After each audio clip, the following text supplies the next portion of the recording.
एक व्यक्ति अपनी पत्नी से रूठकर जंगल में जाकर बैठ जाता है, यानी खेतों पर जाकर। एक पेड़ से थोड़ी ही दूर वो बैठा हुआ होता है। सोचता है कि इस पेड़ के पास ही जाकर बैठ जाऊं। जब वो वहां पर जाकर बैठता है और बैठने के थोड़ी देर बाद ही पेड़ से एक व्यक्ति उतरता है। व्यक्ति उतरने के बाद कहता है कि क्या तुम्हें प्रसाद चाहिए। दोस्तों, रात का 1 बज रहा था। ये व्यक्ति खुली आंखों से ये सब कुछ देख रहा था और 4 बर्फियां वो व्यक्ति इसके हाथ पर रखकर जो पेड़ से उतरता है और उल्टा वो पेड़ पर चढ़ जाता है। यहाँ से ये 4 बर्फियों को लेकर भागने लगता है और पास ही में एक दूसरा व्यक्ति अपने खेतों पर रहता है, जिसको फूफा बोला करते थे। उसके पास जाकर कहता है कि फूफा, आज तो मेरे साथ ऐसा घटित हो गया। तो फूफा कहता है कि तू आज बच गया है, वरना हमें सुबह तुम्हारा शरीर ही मिलता, तुम्हारी आत्मा नहीं मिलती। तुम कुछ ऐसे लोगों से मिले हो, तेरे ऊपर भगवान की असीम कृपा है जो तुम बच गए। अब दोस्तों, सोचने पर बात आती है। आप सोच कर देखिए, आप रात के 2:30 बजे या 1-1:30 बजे आप खेतों पर हो, जहां पर कोई इंसान नहीं रहता। आप 2 या 3 इंसान हो, एक ही हो, और घर पर किसी को नहीं पता है, घर से नाराज होकर आए हैं, और फिर आपको रात के 1 या 1:30 बजे कोई पेड़ से उतरकर बर्फी दे, तो फिर आपको कैसा लगेगा। मेरा हिसाब तो ये है और मेरा सोचना ये है कि आप डर के कारण गांव की तरफ भागने लगोगे। लेकिन कुछ लोग इतने हृदय के टाइट होते हैं ना, कि बहुत स्ट्रॉन्ग दिल है जिनका, वो सारी चीजों को देखकर भी सभी के सामने शायद सुनाने के लिए तैयार होते हैं। सबूत के तौर पर इस व्यक्ति ने अपने जेब में एक बर्फी को रख लिया था कि भाई लोग पूछेंगे कि झूठ बोल रहे हो या सच बोल रहे हो। लेकिन सुबह जब वो जेब में हाथ डालता है तो वो डर के मारे कांपने लगता है। दोस्तों, आप इस स्टोरी को सुनने के लिए तैयार हैं। बड़ी रोमांचक स्टोरी है, पुराने जमाने की है। आज से करीबन 50 साल पहली बातें होंगी। आज ये बुजुर्ग हो चुके हैं। इन्होंने आज हमसे अपनी कहानी, अपने जीवन की घटना, अपने जीवन के कुछ पल साझा किए हैं और ये अपने आप को मजरपुर गांव के बताते हैं और अपना नाम ओम प्रकाश बताते हैं। कहते हैं कि बेटा, मैं आपको बहुत सुनता हूँ और मैं चाहता हूं कि मेरी जिंदगी में जो घटा है ना, मैं लोगों के सामने रखना चाहता हूं। कोई मुझसे बात करना चाहता है या मुझसे कोई संपर्क करना चाहता है तो मैं उसे अपना पता भी दे सकता हूं। अगर कोई मेरा पता पूछे तो मैं आपको पता भी बता दूंगा। लेकिन फिलहाल मैं देखना चाहता हूं कि इस कहानी पर कितने लोग इस घटना पर विश्वास करना चाहते हैं। दोस्तों, यहाँ पर ओम प्रकाश जी ने हमें बेटा कहकर बुलाते हैं, क्योंकि उनकी उम्र आप लगा लो 50 साल पहले वो 30 साल के थे, तो आज वो करीबन 70-72 साल के हैं। और उनका दिल और वो नेचर के बहुत अच्छे हैं। अपनी जो बची कुची जिंदगी है बहुत अच्छे से बिता रहे हैं। तो चलिए आपको इस स्टोरी से रूबरू कराते हैं, इस घटना से, डरावनी घटना से, और शायद कहीं ना कहीं डरावनी नहीं भी होती है। दोस्तों, यहाँ पर ओम प्रकाश जी बताते हैं कि मेरी जिंदगी बहुत अच्छी थी। जमीन जायदाद बहुत अच्छी हमारे पास होती है, कोई पैसों की तो कोई कमी ही नहीं थी। हमारे जो खेत होते हैं, खेत के पड़ोस में हमारा एक और व्यक्ति वहां पर रहा करता था, जो गांव का ही था, लेकिन सब उसे फूफा कहकर बुलाया करते थे। सब कुछ सही चल रहा था। बच्चे, मेरी पत्नी, मेरा परिवार बहुत बेहतर था।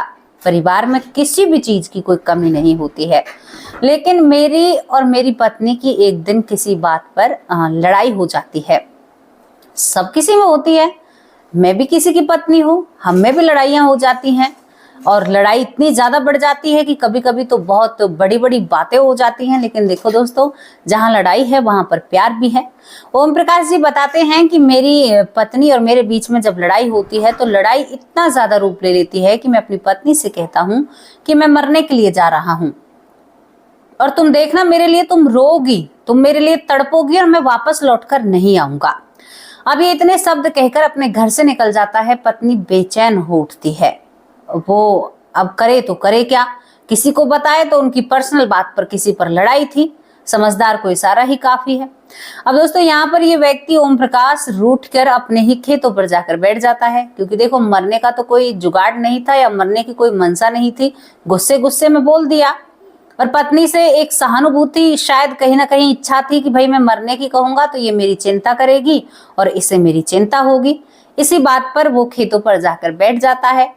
अब कुछ खाया नहीं था, कुछ पिया नहीं था, खेतों पर बैठा था तो एक शीशम का पेड़ होता है जिसके पास वो बैठा हुआ था, रूठा।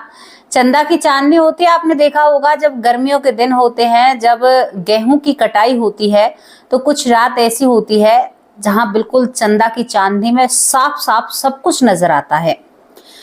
15 दिन ऐसे आते हैं, आप भी जानते हैं। तो वो शीशम के पेड़ के नीचे बैठा हुआ था, तभी वो देखता है कि आसमान में एक कढ़ाई घूमते हुए उसके पेड़ के चक्कर काट रही है। करीबन 12-15 का टाइम होगा। यहाँ पर ओम प्रकाश आवाज लगाता है, लेकिन उस कढ़ाई का घुमाव कुछ इस तरह था कि जैसे कि हेलीकॉप्टर करता है ना शोर। अब उस जमाने में ज्यादा बिजली भी नहीं थी, ऐसी चीजें भी नहीं थी, तो वहां पर शोर साफ सुनाई देता था। ट्रैफिक भी इतना नहीं था, मतलब लोगों का आगमन और गमन इतना नहीं था, सड़कों पर खाली पड़ी रहा करती थी। ज्यादातर लोग रात के वक्त विराम आराम किया करते थे घरों में। आज दुनिया रात और दिन भाग रही है, ये एक अलग पहलू है। जब इसकी शीशम के ऊपर जब वो कढ़ाई घूमती है तो इसकी डर के मारे भाई सभी को, आप सोच कर देखिए, आप रात को खेतों पर 12 बजे हुए हो और आपके सामने ऐसा दृश्य हो, उस कढ़ाई में आग लगी हुई थी। आप सोच कर देखिए क्या है।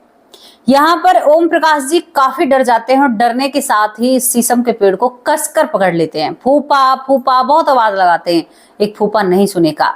अब यहाँ पर ये ओम नमो भगवत देवासुदेवाय का मंत्र जाप करते हैं और गायत्री मंत्र जाप करते हैं। दोस्तों ये जब जाप करते रहते हैं तो वो कढ़ाई 2-4 चक्कर लगाती है उस शीशम के पेड़ के, वहां से चली जाती है। अब मैं आपको बताऊं तो आप हंसने लगेंगे। डर के कारण ओम प्रकाश जी बताते हैं कि बेटा मुझे टॉयलेट आ जाती है, यानी मुझे सूसू आ जाती है। ये इतना ज्यादा डर जाते हैं। करीबन उम्र 30 से 28 साल रही होगी जिस वक्त की मैं बात बता रही हूँ। इतने बड़े व्यक्ति को सूसू लग आती है। अब वो वहां से सूसू करने के लिए जाता है। बहुत जोर से सूसू आई थी और सोच रहा था कि सूसू करने के बाद सीधा फूफा के पास जाऊंगा, अब अकेला नहीं रहूंगा। बिल्कुल उसने सोच लिया था। तभी रास्ते में पीपल का पेड़ पड़ता है। पीपल के पेड़ के पास जैसे ही वो पहुंचता है तो देखता है कि भाई पीपल के पेड़ पर तो बहुत सारे लोग और वहां पर तो लाइट जली हुई है, मतलब उजाला है और बहुत सारे लोग वहां पर कीर्तन और बहुत कुछ कर रहे हैं। प्रसाद जमीन पर कुछ नहीं। अब उसे गाने बजाने का शोर आए और वो चारों तरफ देखे कि ये कहाँ पर क्या चल रहा है। ढोल मजीरे, हाय ऐसी तान की कोई सुने तो शायद नाचने का मन हो उठे। कौन की सूसू जो डर से आई थी अब वो गायब हो चुकी थी, लेकिन जैसे ही वो पीपर की तरफ आंख उठाकर देखता है तो हर एक डाली पर एक व्यक्ति नृत्य कर रहा था। सफेद कपड़े, किसी के पास कैसे कपड़े, और वहां पर प्रसाद भी बट रहा था। इस तरह का मंजर यहाँ पर ओम प्रकाश जी बताते हैं, कहते हैं कि पीपल के पेड़ का वो मंजर आज तक ना तो उससे पहले देखा था ना उसके बाद देखा है। मैं देखकर हैरान हो जाता हूँ, सोच में पड़ जाता हूँ कि ये सब कुछ चल क्या रहा है। और ऐसी धुन और ऐसे लोग कि वो कलाएं खा रहे थे, डालियों पर पत्तों पर कलाएं खा रहे थे। आप सोच कर देखिए ऐसा हो सकता है क्या। दोस्तों आप लोग फिर कहोगे कि अंधविश्वास है या वो है, लेकिन एक व्यक्ति की खुद की व्यक्तिगत राय आपको बता रही हूँ। मेरा इसमें कुछ भी नहीं है भाई, मैंने कहीं से मुझे बताया है, उन्होंने पर्सनली बहुत ज्यादा कहा है मुझसे, तभी मैंने उनकी घटना सभी के सामने रखी है। और यहाँ पर वो देखकर बहुत हैरान हो जाता है और उसकी टॉयलेट यानी सूसू बंद हो जाती है। कौन की सूसू, अब तो और भी कुछ भयंकर हो रहा था भाई। लेकिन वो सोच में था कि ये हरि नाम जप रहे हैं, भगवान का नाम जप रहे हैं और कीर्तन हो रहा है। इससे वो बहुत ज्यादा परेशान सा उठता है कि ये भूत तो नहीं है। अगर भूत होते तो ये भगवान का नाम नहीं जपते, क्योंकि एक भ्रांति फैली हुई है ना कि भूत कभी भगवान का नाम नहीं जपते। लेकिन आप लोगों को बता दो, जो अच्छी आत्माएं होती हैं वो भगवान का नाम जपती हैं। ये कई घटनाओं में मैंने आप लोगों को बताया, ये सत्य है। क्योंकि जो अच्छे होते हैं ना, अच्छी आत्माएं, वो मरने के बाद भी उनसे कोई एक आधी गलती हो जाती है, उसके कारण उसका कुछ थोड़ा सा कर्म बिगड़ जाता है, लेकिन उसके बाद भी वो भगवान का नाम जपती हैं। काशी घाट पर कितनी आत्माएं भटकती हैं आपको नहीं पता है। तो यहाँ पर यही सब कुछ ये हो रहा था कि वो आत्माएं नृत्य कर रही थी, कीर्तन कर रही थी, अपना जीवन बना रही थी। तुम जीते जी अपना जीवन नहीं बना रहे, ये व्यक्ति खुद कह रहा है, मैं नहीं कह रही हूं। दोस्तों यहाँ पर ओम प्रकाश जी बताते हैं, अब उन्हें चाहे वो प्रेत हो या भूत हो या भगवान हो, लेकिन उस व्यक्ति को, ओम प्रकाश जी को अब और डर लगने लगता है, उसके पैर कांपने लगते हैं, लेकिन वो हिम्मत रखता है। तभी उनमें से एक व्यक्ति नीचे की तरफ आता है। अब वो कैसे आ रहा था आपको बताऊं उसकी चाल। हाथ नीचे की तरफ थे, पैर ऊपर की तरफ थे, जैसे कोई टाइगर नीचे की तरफ उतरे, जैसे कि चीता पेड़ से नीचे उतरता है मुंह नीचे की तरफ। अब ऐसे वो सफेद कपड़ों में नीचे उतरे तो आपका क्या बनेगा भाई। मैं तो डर के कारण, चाहे वो प्रेत हो या भगवान हो, कोई भी हो, मैं तो डर के कारण बावली सी हो जाऊंगी। इसके बाद जब वो उतर कर नीचे आता है तो दोस्तों वो 4-5 बर्फियां उसके सामने ऐसे करता है कि लो। अब यहाँ पर जो ओम प्रकाश जी है वो कहते हैं कि मैं कुछ कह ही नहीं पाता हूँ, डर के कारण मैंने हाथ आगे कर दिए कि भैया जो कुछ दे रहे हो मुझे दे दो, लेकिन मैं नहीं कह सकता कुछ भी। अब ये व्यक्ति देने के बाद कहता है कि भाई अब हमने तुम्हें दे दिया है, अब हमारे बीच में तुम मत आओ, यहां से जाओ। ये कहकर वो व्यक्ति अब उल्टा पेड़ पर चढ़ता है, मुंह नीचे की तरफ होता है, पैर ऊपर की तरफ होते हैं। तो ओम प्रकाश की तो हवा टाइट हो जाती है और वो वहां से भागने लगता है। भागता भागता फूफा फूफा चिल्लाता हुआ जाता है। वो ढोल नगारे सब बज रहे थे। अब फूफा भी वो अपनी जो झोपड़ी थी उससे बाहर निकलता है। वो कहता है क्या रे फलाने के, क्यों चिल्ला रहा है तू इतना। वो कहता है कि फूफा आज तो मैं मर गया। अरे आज तो मैंने ऐसी ऐसी चीजें देखी हैं जो मैंने अपने जीवन में कभी नहीं देखी। आज तो मैंने ऐसा कुछ देखा है जो अपनी जिंदगी में कभी भी नहीं देखा। दोस्तों यहाँ पर फूफा उसके लिए पानी का इंतजाम करता है, कहता है कि पहले तू पानी पी। फूफा उसको बिठाता है। ओम प्रकाश जी कहते हैं कि मेरे हाथ कांपते हैं, हाथों में बर्फियां थी। मैं कहता हूँ कि फूफा उन्होंने ये दी है मुझे। फूफा कहता है कि तू डरा तो नहीं था।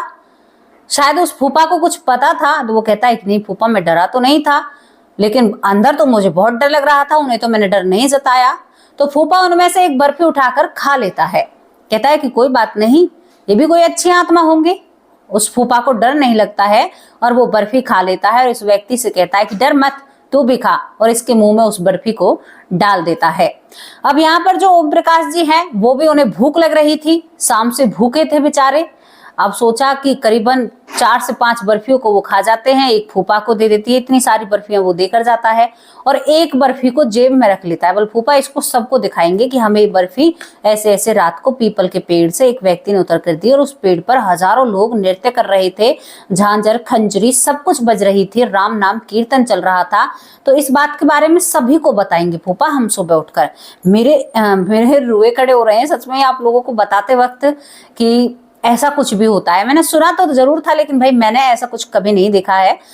अब यहाँ पर क्या होता है कि ये दोनों फूफा भतीजे जो भी थे, यहाँ पर ओम प्रकाश जी और इनके फूफा सो जाते हैं। सोने के बाद सुबह उठते हैं। सुबह उठने के बाद इस बर्फी को देखता ही नहीं है, ये देखता ही नहीं, कहता है कि फूफा मैं घर जा रहा हूँ। पत्नी से लड़ाई हुई थी, रात भर परेशान रही होगी। अब जैसे ही घर जाता है तो घर इसके परिवार वाले बैठे हुए होते हैं। कहते हैं भाई हमने तुम्हें सवरे में ढूंढा, लेकिन किसी ने दिमाग नहीं लगाया कि खेतों पर ढूंढे। कहते हैं ना कि बगल में छोरा और गाँव में ढिंडोरा, वो रिश्तेदारियों में कहाँ जाए रात को। खत और ऐसी चीजों का जमाना था, जो नजदीक रिश्तेदारी थी, कोई साइकिल से जाता है, कोई कहीं पर ढूंढता है। पत्नी सभी को बताती है, सुबह सब परेशान होते हैं, लेकिन जैसे ही इसको देखते हैं तो सभी को एक शांति मिलती है। भाई इसको एक तमाचा लगाता है जो बड़ा भाई होता है ओम प्रकाश को, कि तू कहाँ पर गया था, तुझे समझ नहीं आती, ऐसे घर को छोड़कर कौन जाता है, इन बच्चों का क्या होगा, क्या सोचकर घर से निकला था। इसको डांट लगती है, डांट धमकार ये सुनता रहता है, लेकिन सुनने के बाद अब ये जेब से उस बर्फी को निकालकर भाई को दिखाना चाहता है। अब जैसे ही जेब में हाथ डालता है तो ये बर्फी जैसा तो कुछ नहीं लग रहा था। अब मुट्ठी जैसे ही भाई के सामने खोलता है तो वो एक क्योला और राख के समान इसके हाथ में होता है। अब वो डर के कारण हाथ को झाड़ देता है। अब यहाँ पर घर वाले कहते हैं तुम्हारा दिमागी संतुलन हिला हुआ है। पीछे पीछे वो फूफा आता है जिस फूफा ने उन बर्फियों को खाया था। अब यहाँ पर ये कहता है कि भाई ऐसे ऐसे मैं नाराज होकर भूखा प्यासा खेतों पर पड़ा रहा, उसके बाद मैंने पेड़ पर ऐसा कुछ देखा और उसके बाद मुझे बर्फियों से मेरा पेट भर जाता है। मैंने फूफा को भी खिलाई और फूफा को बुलाऊंगा, लेकिन इतने में ही फूफा पीछे से आता है। फूफा कहता है कि ये जो कुछ भी कह रहा है ये सत्य कह रहा है। हम दोनों ने बर्फियां खाई हैं, लेकिन ये बर्फियां समाज के सामने नहीं आ सकती, ये राख बन चुकी हैं। दोस्तों यही सब कुछ सुनकर उनके भाई उसे गले लगा लेते हैं, कहते हैं कि बेटा देख, ये परिवार, ये बच्चे तेरे हैं, अगर तू कोई गलत कदम उठाएगा तो हम जीवन भर तेरे परिवार का वो गुजारा नहीं कर सकते जो तेरे होने से होगा। भले ही पैसे ना हो, लेकिन जो प्यार तू अपने बच्चों को दे सकता है वो प्यार हम दे सकते हैं क्या? कभी भी जीवन में लड़ाई कर कर ऐसे गलत कदम मत उठाना, भगवान ने तेरे खाने का प्रबंध कर दिया। बड़ा भाई कहता है इस बात को ओम प्रकाश से, और जैसा भी उन्होंने तुम लोगों को तुझे दिखाया तो शायद सोच उनसे कोई गलती हुई है या कुछ हुआ है, वो अपने पापों का प्रायश्चित ही तो उस पेड़ के ऊपर कर रहे थे। तू सोच, आत्मा ऐसे कैसे रह सकती है? बुरी आत्माएं भी होती हैं, अच्छी आत्माएं भी होती हैं। तू बहुत अच्छी आत्मा है, अगर तू किसी दिन गलत कदम उठाएगा तो शायद तेरा भी यही रास्ता होगा। बड़े भाई की इस बात में बहुत बड़ी सीख छुपी हुई थी। ओम प्रकाश जी बताते हैं, मैं उस दिन से ही समझ जाता हूँ, आज तक मैंने अपनी पत्नी से लड़ाई नहीं की है। हमारे बच्चों की शादियां भी हो चुकी हैं, नाती पोते का मैं होने को जा रहा हूँ, लेकिन मैं किसी को सबूत नहीं दिखा पाया। इसका मुझे बहुत दुख होता है, लेकिन मैं सच कहता हूँ, मैंने वहां पर बहुत सारी लोगों को देखा था जो उछल कूद कर रहे थे और कीर्तन कर रहे थे। तो दोस्तों मैं आप लोगों से पूछना चाहती हूँ कि क्या आपको इस बात पर यकीन है? क्या ऐसा हो सकता है? क्या आत्माएं कीर्तन करती हैं? कई घटनाओं में मैंने बताया है, आत्माएं मंदिर भी जाती हैं, कीर्तन भी करती हैं, क्योंकि भगवान के अंश तो वो हैं। अब गलती के कारण एक बेटे को घर से निकाला है, लेकिन वो बेटा छुपके छुपके उस घर को देखता तो है ना जब उसका मन करता है। तो वही बात वहां पर है, हम भगवान के अंश हैं, हमसे गलती हुई है तो हमें कुछ चीजों से दूर किया जाता है, लेकिन हम देख तो सकते हैं। कृपा रही तो माँ हंस के हमें बुला लेगी, पिता कहेगा चल कोई बात ना तू आ जा। तो ऐसा ही सब कुछ वहां पर देखने को मिलता है। तो दोस्तों ये स्टोरी हमें सिखला कर जाती है, क्या आप ऐसी आत्माओं पर यकीन करते हैं? क्या आपने कभी अपने जीवन में ऐसी चीजों का अनुभव किया?